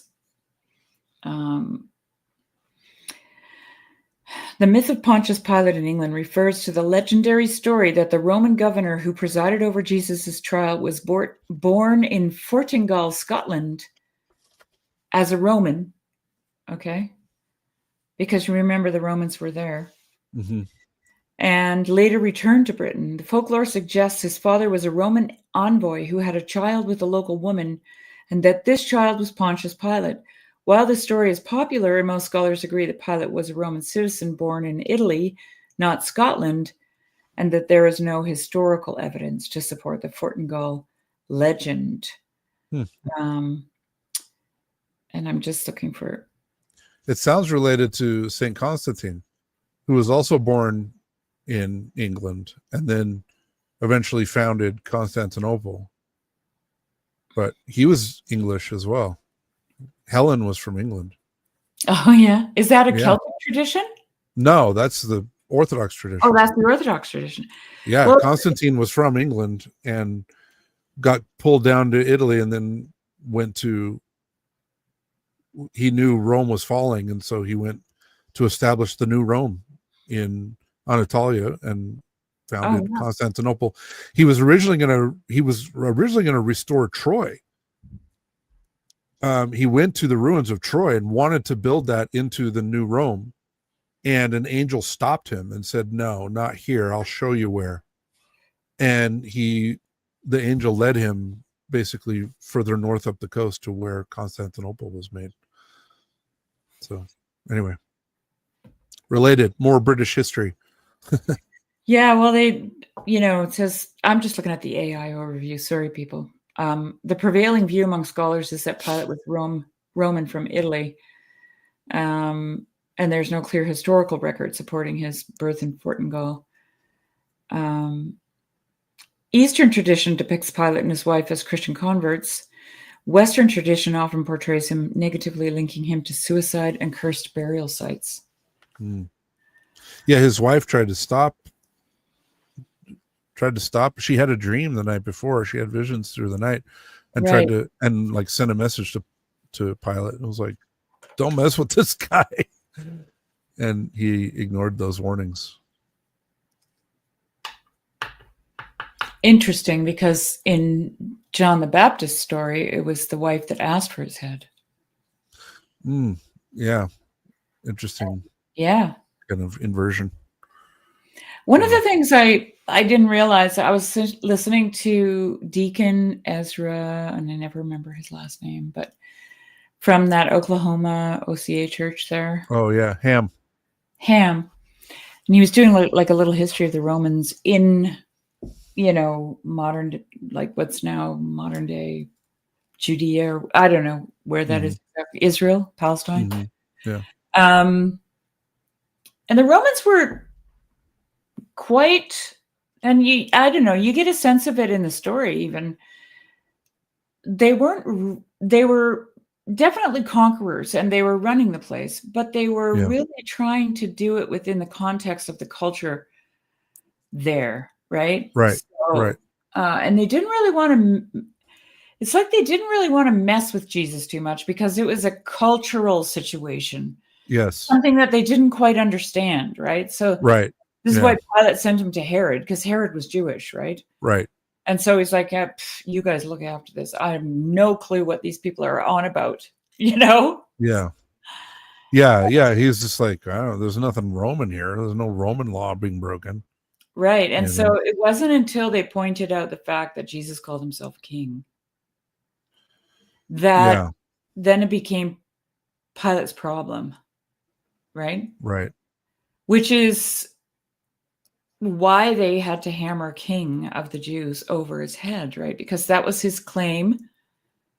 That's what got him killed by the Romans, calling himself a king. Right. Although he did say, my kingdom's not of this world. No, I know, but that was the accusation. Yeah. Witnesses came forward and said, we heard him say it, Yeah. So, and I mean, at the time, from Deacon Ezra's talks, the Jews was a hotbed there of revolt constantly. Yeah. Yes.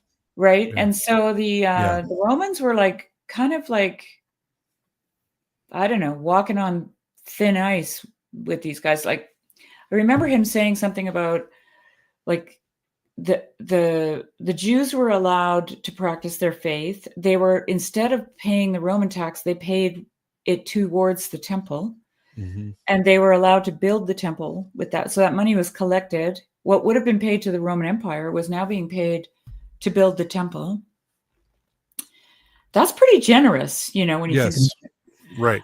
And then, but they were, so the give and take here, it's like a tariff war between Canada and the United States.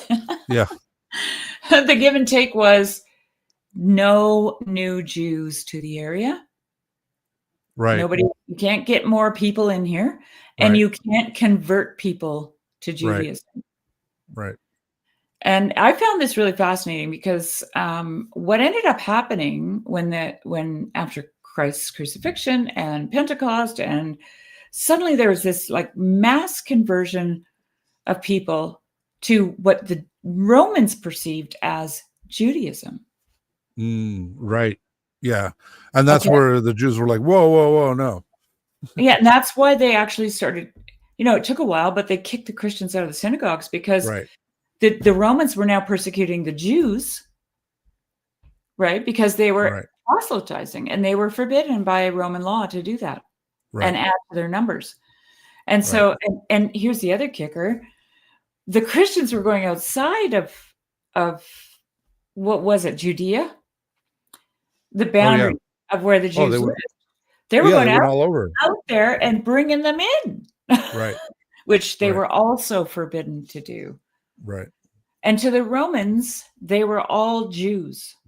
Right. They weren't Christians at that point. Yeah, they didn't see the difference. They were just, it was basically like oh, they're not pagan, so who cares? Like, it was like the category was big. It was just like whatever, it was like barbarian. And it then was like, apparently when they did get them, the labeling as the Christians, they were actually called atheists. yes. Well, no, and they were atheists, and they were frequently accused of cannibalism. Right. Because of the Eucharist. Yeah, because of the Eucharist. Yes. But it's so fascinating that they were called atheists. Yeah. Because they didn't believe in the gods. Yes. Right. Right. And they weren't Jewish. Yeah. One thing that came to mind while I was reading this too was they accused him also of saying that he was going to tear down the temple and rebuild it in 3 days. Yeah. Right. And what came to mind is I saw a video like 2 or 3 weeks ago, and it's a reconstruction of Herod's temple to scale, and they built it like in a like they did it in a computer software, so you could see what it looks like. So I would like to share that, because I think it's relevant to just see how the setting in the Jewish mind, like why this claim is so absurd and so like blasphemous. So let me share that real quick. Hold on.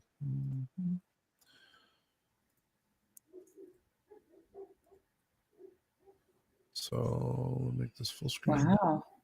I'll play it. It's got some music, but I'll play it just quietly because I don't want to get dinged. Actually, I probably just won't play the music. Just don't play it. Yeah, I won't play the music.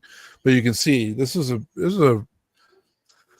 Pretty this is a huge building, and like you said, the Jews had been paying a tax to have it built for is this the temple or Herod's palace?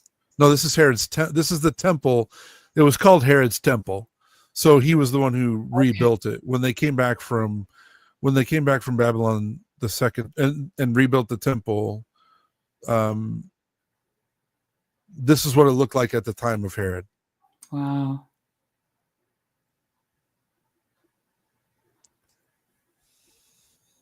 That is so cool, Jeremy.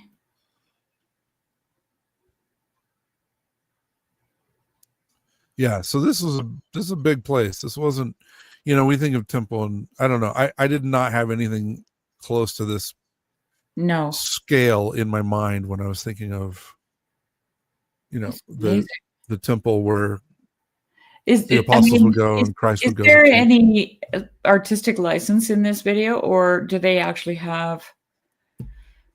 I don't know how. As far as I know, this is pretty close, as close as they can. I think there's artistic license in the ornamentation, but the scale of it, they know.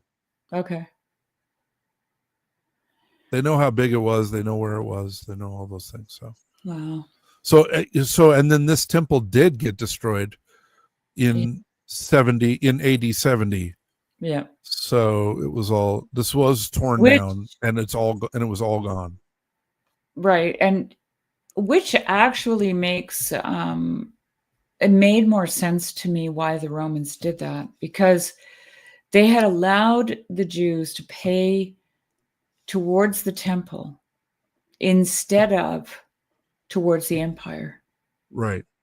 And then there was was it called the Kochbar revolt? I don't know. I don't remember. I think that was the last. That sounds correct. That was the last straw, I believe, for the Romans. And, we always wonder, why did they go after the temple? Well, that's why. Because that was the thing that they generously gave to the Jews, right? Yes. You don't have to pay us. You can just take that money and put it towards your temple. But don't revolt.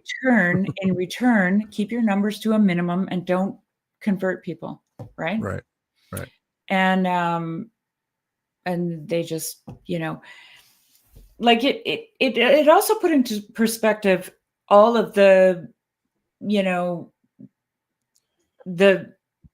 the feelings that the disciples had at that time. They just hated being governed by the Romans, right? Yes. They hated it. And they all wanted to revolt. They all wanted to, it was revolution for, think about it, at least 70 years or more, right? Yeah. Yeah. So yeah, that's why the temple got destroyed, because the Romans had allowed them to forego paying taxes to the empire for that long. Right. So that's also the money that Christ found in the fish's mouth. That was the amount for the temple tax. That was a nod towards the temple tax. I mean, the one that Peter found, that when Christ told him to go catch a fish. Go catch a fish. Yeah. There it is. There's our tax money. Right. Go pay it. That was that tax. Right. It really made it. It just put a context to so much. Right? That's interesting. Yeah. Mm-hmm. Yeah. Well, and then, so here's another story that I didn't know until a couple of years ago. I'd never heard of this before. So after Constantine converted and made Christianity the official religion of the Roman Empire, one of his classmates, who became the emperor after Constantine, Julian the Apostate, wanted to convert it back to paganism and started persecuting the Jews. And persecuting the Christians. And he re-levied the Jewish tax, started gathering it, and told the Jews they could come back to Jerusalem, because he hated Christianity so much. He wanted to rebuild the temple in Jerusalem and restore the relationship between the Romans and the Jews, because he thought that the curse of the Christians had been because they persecuted the Jews. So he wanted to heal that. And so he allowed them to come back to Jerusalem. They started gathering together, and when they went to try to build the temple, they were trying to dig the foundation again, dig down so that they could build the foundation. There were explosions from the ground. Rocks exploded. Fire came out like lava, basically, like molten rock was coming out. There was all this smoke and fire, and it went on for days and days. And then they kept trying, and then like a storm started, and it was this horrible downpour, and it started and lightning came, and it was like burning down all the buildings they had, like all their temporary housing that they had built. Wow. And there were people who died. There were people who were killed. And then it said that there were people who had scars that were in the shape of a cross from the lightning, being struck by lightning. And after like 3 days of this, there was a huge cross that appeared in the sky. Wow. And all of the Jews fled, and they just gave up the effort. And interesting. Yeah. So anyway, Julian the Apostate did try to rebuild the temple. And so this is to this day why some Jews are not Zionists, because they know this story and they believe that God does not want the temple to be rebuilt until he builds it when he comes, right? The Messiah will build it when he comes. And so there are some Jews who believe that they need to rebuild the temple to hasten the return of the Messiah. Right. And then there's another group of Jews who say, no, we should not have a country. We are cursed until the Messiah comes and he will build the temple. Yeah. So this is a big division in the Jewish world. Dispensationalists are like that. They want to hasten. Yes, we got to get all this stuff in order because we're on a timeline. And then as soon as we get all these things to happen, then he's coming back. It's like they're going to make it happen. Oh, it's just the old God is a vending machine. I've said it before. Just keep pulling on the thing and see if we can get that jackpot. Yeah. Transactional. It is. Well, I'll do my part. Yeah. And, like you just illustrated for the Zionists, it's the same propensity. I'm sorry, Kessie, my friend. But, Jacob's not a Zionist for just the reasons you explained. I don't know if Right. those are all his reasons. He probably would add to it or take away from it. Yes, definitely. I'm speaking of this from the a Orthodox. Christian, from an Orthodox perspective, and a poorly informed one at that. But Right. as far as I understand, that's what I understand. Yeah. But no, it's true. Like, yeah. You don't build the city and then say God is here. Right. God comes. Well, they tried to do that. The They tried to do that. So King Herod's temple was never visited by God. There was never. So when when Solomon built the temple, God came in and they all heard a huge sound, and there was smoke that filled the whole temple and indicated the to ark them was that there he was too, there. right? The Ark of the Covenant was there. Yeah. So the ark had been lost. They didn't have the ark, and God never returned to that temple. Well, interesting, yeah. Christ returned to the temple, but I'm saying in the way that he had that he had blessed it before, the way he had sanctified it, they never had that presence again. Okay. Interesting. Yeah. So anyway, I guess we never put a link in if somebody wanted to join us. Oh my goodness. I forgot. Totally forgot. Me too. Sorry, people. It's almost time to wrap it up. Well, 2 hours, Jeremy. Yeah, it's been a good run. And you have to go to bed, Jeremy, because you got to work. I do have early. That alarm hits early. That's for sure. And I got to feed my puppies. Yeah. Have a little talk with the cats. There's 2 cats in this room. One is a kitten. One is an older cat that's just been totally traumatized for like a week. And they haven't met each other yet, but they're both in the same room. Like, they're free to move around. But neither one of them knows the other one's here. No. Well, I mean, that's my impression. They probably know each other's there, but are pretending like they don't. Well, one of them is just having like if he could, he'd be soaking in a hot bathtub right now. Poor guy. I cried when I took him out of because he's in a cat trap, and he was just crying all the way home. That's and I took him out, and he'd been in there for a long time. And I took him out of it, and I just held him, and he just stuck his little head in here. And then I cried for him because he has no idea why people are throwing stones at him, sticking their dog on him. And because what? My headphones just cut out. Oh no. Well, these people I can't hear anything. 1 second. Oh, that happens to you often. Oh yes. Let's highlight this. Go out and come back in. That's very strange. Jeremy, go out and come back in. I don't hear anything. I'm sorry. Go out. Go away. I'm going to take him out. Oh, no. I don't know what happened. I had to send him a message. Huh. Jeremy. I don't know.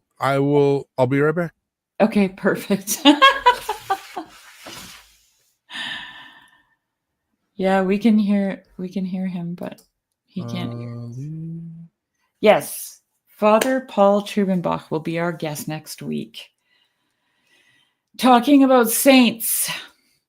And I'm really looking forward to meeting him, actually. I've watched him on YouTube, and Jeremy's told me lots about him. Sounds like a very great priest. He's got a busy parish. So I hope you guys can join us for that next week. It's going to be really, really good. All right, Jeremy.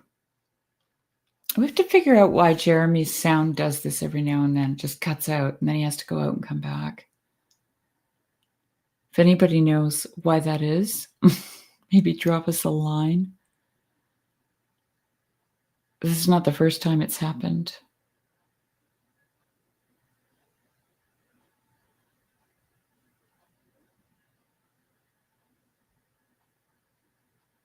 Here he is.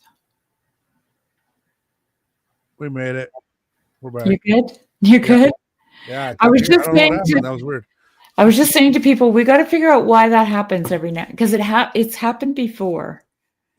That you just suddenly don't have any, you can't hear me, and then you have to go out and come back in, and then it works. I don't know. I'm hitting some key combination. I'll have to look. Okay. We'll figure it out. I'll figure it out. Yeah, and while you were gone, I just mentioned Father Paul Trubenbach is going to be here, so really looking forward to meeting him. He's going to love that you can say his name in a German way. He's very proud of his German heritage. Cool. Yeah, so that'll be fun. But he's going to just talk about, as far as I know, like we haven't talked about it recently. I'll probably catch up with him on Sunday before the show. But my thought was to have him kind of give us basically a catechism class on saints. I'm excited. What saints are, what from an Orthodox point of view, why they're important, why we need saints, what role they play in the church and in our lives. And then field questions if he's open to it. So that's what I was just going to say. People that listen to this, bring your questions, bring them on. Yes. Yeah. Bring the questions from the priest. So we good. So anyway, I guess that'll wrap it up. Thank you for joining us. You. Sorry, we forgot a link. Friends and family. Next time you can join us and ask Father Paul a question. Yeah.